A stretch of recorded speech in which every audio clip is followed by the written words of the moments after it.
बिस्मिल्लाहिर्रहमानिर्रहीम, अस्सलाम वालेकुम। अगर आप आज के दिन जिस टाइम पर मैं आपसे मुखातिब हो रही हूँ, अगर आप किसी भी टीवी चैनल को ट्यून इन करेंगे ना, तो आपको जो हेडलाइंस मिलेंगी ना, वो ये कुछ इस तरतीब से होंगी। नंबर 1, आसिफ अली जरदारी के इंकशाफात। नंबर 2, नवाज शरीफ और मरीम नवाज ने ऑफकोर्स जो आज बातें की हैं, मीडिया से भी बातें की हैं, उस हवाले से बातचीत। नंबर 3 पर आपको नजर आएगा कि जी कोर कमांडर कॉन्फ्रेंस का बड्डा वाला अलामिया, उसके हवाले से। भाई कोर कमांडर कॉन्फ्रेंस बड़ी इंपॉर्टेंट होती है। वैसे तो इसको क्या कहते हैं जी, फॉर्मेशन कमांडर कॉन्फ्रेंस, लेकिन नॉर्मली आम जबान में इसको कहा जाता है जी कोर कमांडर कॉन्फ्रेंस। और ये वो कॉन्फ्रेंसेज होती हैं जिससे आने वाले दिनों के अंदर मुल्क का क्या मंजरनामा होगा, क्या लाइन ऑफ एक्शन होगा, क्या पॉलिसी है, ये उसको लेकर के चलती है। तो ये कोई ऐसी छोटी मोटी कॉन्फ्रेंस नहीं होती है, ठीक ठाक बड़ी वाली कॉन्फ्रेंस होती है। उस हवाले से जो है कुछ अहम खबरें चलेंगी। आपको ये हेडलाइंस और ये मोटी मोटी खबरें बताने का मकसद पता क्या है?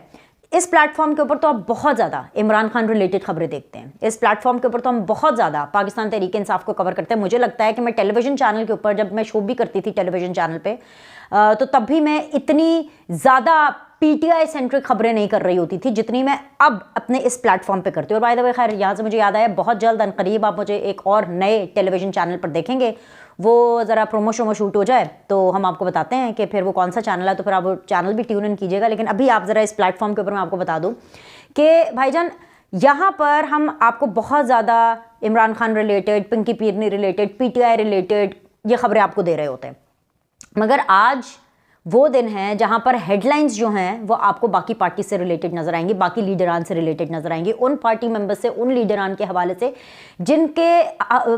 जिनको बेसिकली इमरान खान ने सेंसर करने की कोई कोशिश नहीं छोड़ी।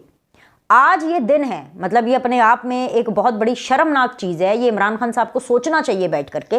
भाई हम तो सोचते हैं कि इस पूरे प्रोसेस में जमहूरियत कमज़ोर हुई है। हम तो सोचते हैं कि भाईजान इमरान खान का नाम आप टीवी चैनल पर नहीं ले सकते। हालांकि मैं तो समझती हूँ, मैं तो चाहती हूँ कि भाई इमरान खान का नाम टीवी चैनल पर लिया जाए ताकि उनकी नाम लेकर ठीक ठाक धुलाई हो, ठीक ठाक उनको आईना दिखाया जाए। जिस तरह हम इस प्लेटफॉर्म के ऊपर, मेरे जो व्यूअर्स हैं जो इस प्लेटफॉर्म के ऊपर मुझसे अटैच्ड हैं, वो अच्छे तरीके से जानते हैं कि मैं कोई कसर छोड़ती नहीं हूँ। मतलब मैं अपनी तरफ से पूरी कसर निकालती हूँ कि पीटीआई इमरान खान साहब को किसी ना किसी तरह आईना दिखा दूँ, उन तक ये बात पहुँच जाए, वो अभी भी अपना क़िबला दुरुस्त कर लें, अभी भी वो पाकिस्तान का सोच लें, अभी भी वो अपनी पॉलिटिक्स को जो है वो ठीक कर लें।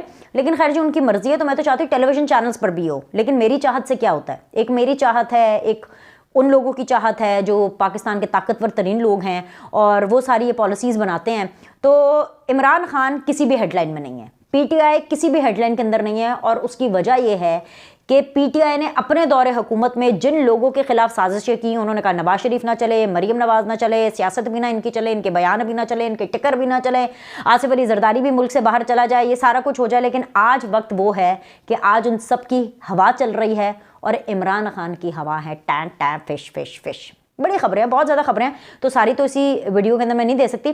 जो बड़ी वाली खबर है ना, वो मैं आपको दे देती हूँ। सबसे पहले तो कोर कमांडर कॉन्फ्रेंस की खबर, वो इसलिए क्योंकि एलामिया बहुत बड़ा है। ये उन लोगों के लिए मैसेज है कि भाईजान जो सीधे रास्ते पे नहीं चल रहे, एक वो रास्ता है जो आसानी का रास्ता है, और वो रास्ता जो है वो 2 नंबर लोगों का रास्ता है, और एक वो रास्ता है जो मुश्किल रास्ता है, और जो मुश्किल रास्ता है वो सही लोगों का रास्ता है। तो भाई जनरल आसिम मुनीर साहब फरमा रहे हैं, कोर कमांडर कॉन्फ्रेंस के अंदर ये फैसला हुआ है कि भाईजान मुश्किल रास्ते पर चलना है और सही रास्ते पर चलना है। सही रास्ता है तो मुश्किल होगा ना, ठीक है ना? तो भाई सीधा रास्ता कर ले अपना। और उसके जो लुब्बे लुबाब है ना उस इलामिया का, वो सीधा सा ये है कि जी ज़ाती मकासद के हसूल की खातिर मायूसी पैदा करने वाले मखसूस अनासर की कोशिशों को अवाम की मुकम्मल हिमायत के साथ शिकस्त दी जाएगी। आम ज़बान में, सलीस उर्दू में, सहल ज़बान में अगर मैं आपको बताऊं तो भाई ये पीटीआई वालों के लिए, इमरान खान के लिए, उनके वो ढीठ किस्म के पैरोकार के लिए, उनके ढीठ किस्म के फॉलोवर्स के लिए जो अभी भी समझते हैं कि गाली गलोच, हाथापाई, हाथ चलाकियाँ करने से, कानून को हाथ लेने से उनको लगता है कि उनका रास्ता बनाएगा। तो भाई इन जैसे लोगों को सख्त किस्म की वार्निंग और तंबीह की गई है, नहीं चलेगा भाई, ये 9 मई नहीं चलेगा, कोई चक्कर ही नहीं है। और इसके अलावा हर वो शख्स जो कि इस सोच से रिलेटेड है, जो कि एक्सट्रीमिज्म सोच से रिलेटेड है, जो एक्सट्रीमिस्ट सोच से रिलेटेड है कि भाईजान माई वे और द हाईवे, जो ये वाली सोच है ना कि ये तो मैंने करना ही करना है, ऐसी की तैसी मैंने जो कह दी, ये नहीं चलेगा, ये बिल्कुल नहीं चलेगा। और अगर आप ये करना चाहते हैं, अगर जो लोग कानून को हाथ में लेना चाहते हैं, जो लोग 2 नंबरियां करना चाहते हैं हर लिहाज से, जो लोग इंतशार फैलाना चाहते हैं, जो पाकिस्तान को पीछे की तरफ धकेलना, मजीद पीछे की तरफ धकेलना चाहते हैं, तो भाईजान वो खुद जिम्मेदार हैं। बाद में फिर रोना नहीं है कि जी ह्यूमन राइट्स की वायलेशन हो गई और जी जमहूरियत के ऊपर हमला हो गया और जी हमारे ऊपर हमला हो गया। तो ये सीधी तरह ये पैगाम था। और वैसे तो ये हेडलाइंस अगर आप देखें तो तीसरे चौथे नंबर पे हेडलाइन चल रही है, चलनी तो पहले नंबर पे चाहिए थी क्योंकि सबसे ज़्यादा पॉलिसी यही है। ये ज़रूरी नहीं है कि आज मैं आपको कोर कमांडर कॉन्फ्रेंस के बारे में बता रही हूँ तो आप कल से ही देखेंगे कि हो जी कुछ बड़ा ही अनोखा हो गया पाकिस्तान के अंदर। ये आहिस्ता आहिस्ता ये जो कॉन्फ्रेंसेज होती हैं, ये जो इस तरह के फैसले होते हैं, जो पॉलिसी बयानात होते हैं, ये जो पॉलिसी शिफ्ट आते हैं, ये स्लोली आता है और फिर एक दिन आपको पता चलता है कि जी अच्छा जी अब होना है काम क्योंकि शुरू होया है अजय। तो आइंदा कुछ महीनों में आपको, आइंदा कुछ हफ्तों में आपको ये चीज़ें होती हुई इस डगर पे चलती हुई नजर आएंगी। तो लिहाजा मैंने कहा कि भाई सबसे पहले मैं आपको ये खबर दे दूं क्योंकि पाकिस्तान की पॉलिसी आने वाले दिनों के अंदर ये है जिसके बारे में आज बता दिया गया है। They are the movers and shakers of the society. भाई ये रियासत का बहुत अहम सतून है, बल्कि ये तो अपने आप में एक रियासत है, सीधी सी बात है। आगे आ जाए जी। आसिफ अली जरदारी साहब को मैं आज मिस नहीं करना चाहती। मैंने भी सोचा है कि आज ज़रा कुछ आपको नया तड़का देती हूँ। छोड़े ज़रा इमरान खान को थोड़ी देर के लिए, ज़रा कुछ हम जरदारी साहब के बारे में बात करते हैं, पाकिस्तान पीपल्स पार्टी के बारे में बात करते हैं। बिलावल पिछले दिनों बहुत ज़्यादा बोल रहे थे, लगातार वो बोलते रहेंगे। आज आसिफ अली जरदारी साहब ने एक प्रेडिक्शन तो किया है कि वो बिलावल को बयानात से नहीं रोकेंगे। लेकिन बड़ी खबर ये है कि कहानी घर घर की, जी हाँ जी, ये आसिफ अली जरदारी साहब फरमा रहे हैं और आसिफ अली जरदारी साहब मान गए हैं। किस बात पर मान गए मैं आपको बताती हूँ। आपको पता है कि बिलावल मुसलसल ये कहते चले आ रहे थे कि जी उनको मौका दें, फिर आगे बढ़कर उन्होंने ये कहा कि भाई जवान लोगों को मौका दें, नौजवानों को मौका दें। बिल्कुल मैं उनसे एग्री करती हूँ इस मामले में, तो मैं बिल्कुल एग्री करती हूँ कि अगर चेंज लाना है और अगर अच्छा खैर पता क्या है, वो इमरान खान की वजह से ना तब्दीली और चेंज का लफ्ज़ इतना ज़्यादा बुरा हो गया है कि मतलब मुझे तो खुद डर लगता है ये लफ्ज़ बोलते हुए और लोगों को सुनते हुए भी डर लगता है। ये कैसा अल्फाज के अच्छा भी ये चेंज की बात हो रही है तो ये अभी पीटीआई रिलेटेड है, इतना ये स्ट्रॉन्ग किस्म का स्टिग्मा है। तो भाई अगर सियासत को आगे बढ़ाना है, सियासत को अगर एक स्टेप ऊपर लेकर के जाना है या किसी भी डिपार्टमेंट में, तो मैं समझती हूँ कि नई सोच को लाना चाहिए। और नई सोच नौजवानों से आती है या फिर उन लोगों से आती है जो सोच के पॉइंट ऑफ व्यू से बहुत आगे होते हैं और लिबरल होते हैं, जिनका स्कोप बहुत ज़्यादा होता है, अंडरस्टैंडिंग जिनकी बहुत ज़्यादा होती है, जिनके दिमाग खुले होते हैं। अब पीटीआई का इनसे दूर दूर तक कोई ताल्लुक नहीं है। तो बिलावल लगातार ये कह रहे थे कि भाई जवान लोगों को मौका दे, नौजवानों को मौका दे, बुजुर्गों को ज़रा कहीं साइड पर हो जाए, लुबे लुबाब। सो बेसिकली तब हम ये कह रहे थे और मोस्टली टीवी चैनल्स भी, और हम भी यही कह रहे थे कि मतलब अच्छा बिलावल जो है वो नवाज शरीफ के बारे में बातें कर रहे हैं, बिलावल जो है वो नून लीग के बारे में, क्योंकि हवा तो नून लीग की चली हुई है। वो असल में आज आसिफ अली जरदारी के इंटरव्यू की वजह से पता चला कि ओहो भाईजान ये जो बिलावल हैं ये नून लीग को तो खैर सुना रहे थे, वो एक्चुअली आसिफ अली जरदारी साहब को सुना रहे थे, क्योंकि आसिफ अली जरदारी साहब ने खुद एक्सेप्ट किया, आसिफ अली जरदारी साहब मान गए कि भाईजान बिलावल मुझसे बहुत ज़्यादा पढ़ा लिखा है, बिलावल के अंदर बहुत ज़्यादा मेरे से बेहतर क्वालिटीज़ हैं, लेकिन तजुर्बा नहीं है। बिलावल अभी तक ट्रेंड नहीं है, उनको अभी ट्रेन होना पड़ेगा। हामिद मीर ने उनसे दोबारा पूछा कि क्या मतलब क्या वो ट्रेंड नहीं है, तो उन्होंने कहा नहीं, तजुर्बा होता है, वो अभी तक ट्रेंड नहीं है। इलेक्शन वो लड़ेंगे, आसिफा भी इलेक्शन लड़ेगी और आसिफ अली जरदारी भी इलेक्शन लड़ेंगे। और मज़े की बात जो आसिफ अली जरदारी साहब ने की, उन्होंने कहा कि भाई टिकट तो मैंने देनी है, इलेक्शन की टिकट मैंने देनी है, अपने आप को भी मैंने टिकट देनी है, बिलावल को भी मैंने ही टिकट, यानी आसिफ अली जरदारी साहब ने टिकट देनी है। आसिफ अली जरदारी साहब ने अपने आप को भी इलेक्शन के लिए टिकट देनी है और आसिफा को भी आसिफ अली जरदारी साहब ने ही टिकट देनी है। तो भाई वो जो एक पहेली चल रही थी ना कि बुढ़ा कौन या बुजुर्ग कौन और जवान कौन, वो आज बेसिकली मामला आसिफ अली जरदारी साहब ने हल कर दिया। और बल्कि मैं ये कहूँगी कि मुझे ये बात बड़ी ज़बरदस्त लगी। आसिफ अली जरदारी साहब has been very very honest in this interview, at least इस हिस्से के अंदर तो उनकी पूरी ऑनेस्टी मुझे नजर आई। और मैं चाहती हूँ कि आप भी इस चीज़ को अप्रिशिएट करें, क्योंकि उन्होंने कहा कि घर घर की यही कहानी है। आप मुझे खुद बताएं कि आप लोग, जितने लोग मुझे देख रहे हैं जिनके जवान औलादें हैं, क्या उनकी औलादें उनको नहीं कहती ओहो मम्मी आपको नहीं पता, ओहो डैडी आपको कुछ नहीं पता, जो लाइक एक यंगर जनरेशन का अपनी ओल्डर जनरेशन से, अपने माँ बाप से, अपने बुजुर्गों से इसी किस्म की कॉन्वर्सेशन होती है। और मैं ये नहीं कह रही कि ये कोई बुरी बात है, कोई बदतमीजी के जुमरे में आ जाती है।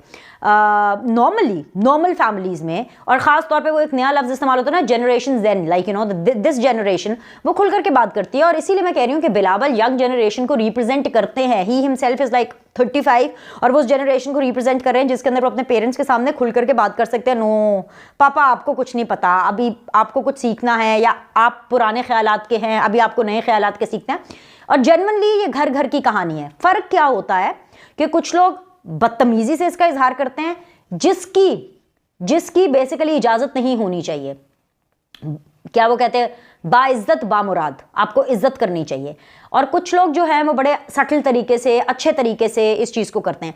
आसिफ अली जरदारी साहब ने इस चीज़ को एक्सेप्ट किया, बाकी पॉलिटिकल पार्टीज़ की तरह उन्होंने इसके ऊपर कवर नहीं डाला कि नहीं नहीं जी हमारे बीच में तो कोई लड़ाई नहीं है, ऐसा कुछ नहीं है कोई, और ये लड़ाई नहीं होती, ये दो पॉइंट ऑफ व्यूज़ हैं, ये बहस है। तो मुझे तो ये हिस्सा उनके इंटरव्यू का बहुत अच्छा लगा। एक तो एक उसमें हमें सवाल का जवाब मिल गया, और दूसरा ये कि भाई आसिफ अली जरदारी साहब ने इस बात को तस्लीम कर लिया कि हाँ भाई एक डिफरेंस ऑफ ओपिनियन है, और गुड कॉप बैड कॉप नहीं है, क्योंकि ये थाना तो है नहीं, ये पॉलिटिकल पार्टी है, यहाँ पर डिफरेंस ऑफ ओपिनियन होता है, यहाँ पर आवाज़ें आती हैं। बिलावल अभी ट्रेंड नहीं है क्योंकि उसके पास तजुर्बा नहीं है, वो तजुर्बा एक हासिल करेंगे। शहबाज शरीफ साहब की उन्होंने तारीफ की कि सुबह 6 बजे आते हैं, रात 8 बजे तक काम करते हैं, लेकिन जो उससे भी बड़े इंकशाफात थे, मतलब वो जो पटाखा फोड़ने वाले इंकशाफात थे ना, वो ये थे कि अभी अब आप मुझे कहेंगे कि बीनिश आपने तो कहा था कि इमरान खान के बारे में बात नहीं करनी है। वो मैं कह रही हूँ ना, ये जो तिगड़ी थी ना, ये जो प्रोजेक्ट इमरान खान और इसको लॉन्च करने वाले और इसके सहूलतकार, वो सीरियसली मैन मतलब इतना डैमेज कर गए, वो ऐसा नासूर थे पाकिस्तान के लिए कि वो पाकिस्तान को इतना पीछे घसीट गए कि अब उन्हीं के बारे में बात हो रही है। अब जैसे कि आसिफ अली जरदारी साहब ने इस चीज़ को एक्सेप्ट किया कि जनरल फैज़ हमीद ने उनको ये यकीन दिलाया कि भाई आप नून लीग की हुकूमत को गिराएं, नून लीग को आउट करें, आप खुद यानी आसिफ अली जरदारी भी बैरून मुल्क चले जाएं, और इमरान खान ने जो है अपनी हुकूमत के अंदर वो 6 वजारतें देंगे। कहने का मतलब यह है कि वो शख्स जो सबसे ज्यादा सादिक और अमीन का टाइटल ये माथे पे, ये छाती पे चिपका करके चलते हैं, मैं तो जी सर्टिफाइड सादिक और अमीन, हाँ मैं तो दुनिया जहां का पॉपुलर तरीन लीडर, मैं तो दुनिया जहां का हैंडसम तरीन लीडर है, मैं तो दुनिया जहां का सबसे बड़ा सुपरस्टार, जो मैं हूं वो तो कोई है ही नहीं। उसकी ये लेवल था कि वो जनरल बाजवा हो या जनरल फैज़ हो, उनको इस हद तक निचोड़ना चाहते थे कि अगर उसके लिए आसिफ अली जरदारी, पाकिस्तान पीपल्स पार्टी, अगर उसके लिए किसी से भी डील करनी पड़े वो करेंगे। ये डील ही तो होती है कि भाई नून लीग को निकाल दो, ठीक है, क्योंकि उनको पता था कि इमरान खान के बस का तो ये काम नहीं है, इसीलिए तो पूरी कायनात को साथ में जोड़ा गया नवाज शरीफ को निकालने के लिए। तभी तो अकेले इमरान खान के बस की तो बात नहीं थी। इसीलिए जरदारी साहब कहा करते थे कि बैसाखियों की हुकूमत है इमरान खान की, इनकी बैसाखियां नीचे से हटेंगी, धड़म से हुकूमत गिर जाएगी। और वही हुआ, जैसे ही बैसाखियां हटी, जैसे ही जनरल बाजवा साहब न्यूट्रल हुए, जैसे ही जनरल फैज का जो फैज याबी का जो कल्चर था और जो फैज याबी का शौक था उसको रोक लगाई गई, वैसे ही इमरान खान साहब धड़म से नीचे आ गए। और तब भी डीले करते फिर रहे थे, तब भी ये डीले करते फिर रहे थे, इसको 6 वजारतें दे दूंगा, इसको वो कर दूंगा। ये है हाल रियासत मदीना वालों का, ये है हाल उन लोगों का जिन लोगों ने पूरे पाकिस्तान के अंदर इमरान खान साहब जैसे लोगों को मुसल्लत किया, जिनकी कोई रत्ती भर जैसे कहते हैं ना, कोई थोड़ा सा भी विजन हो कि जी हुकूमत कैसे चलानी है, मुल्क कैसे चलाना है, इज्जत बेइज्जती क्या होती है, किस तरह से लेकर के अपने कॉलीग्स को चलते हैं। तो भाईजान ये सारे मामला थे, इंकशाफात तो बहुत बड़े बड़े हुए थे और मुझे बड़ा मज़ा आया इस इंटरव्यू का। मैं खैर ऑब्वियसली पूरा इसका क्रेडिट नहीं लेना चाहती, मैं तो सिर्फ आपको खबर दे रही हूँ। ये इंटरव्यू हामिद मीर साहब ने किया है, 2 घंटे पर ये इंटरव्यू मुहित है लगभग रफली। आप इसको ज़रूर देखें और आपको बड़ा मज़ा आएगा। तो मैं ये समझती हूँ कि आज की सबसे बड़ी जो 2 हेडलाइंस थी वो तो मैंने आपको बता दी। एनीवेज और भी बहुत सी खबरें हैं। वो खबरें ये हैं कि जी इलेक्शन कमीशन के फैसले पर पाकिस्तान तहरीक इंसाफ बिल्कुल नाराज़ है, और वो क्यों नाराज़ है तो ये सब हम आपको डिटेल्स बताएंगे। उसके लिए आपको अगली वीडियो देखनी पड़ेगी। अभी के लिए लाइक करें, सब्सक्राइब करें, कर लिया करें सब्सक्राइब, लाइक भी करें, खुद भी करें लाइक और लोगों से भी लाइक कराएं। बाकी अगली वीडियो में मिलते हैं।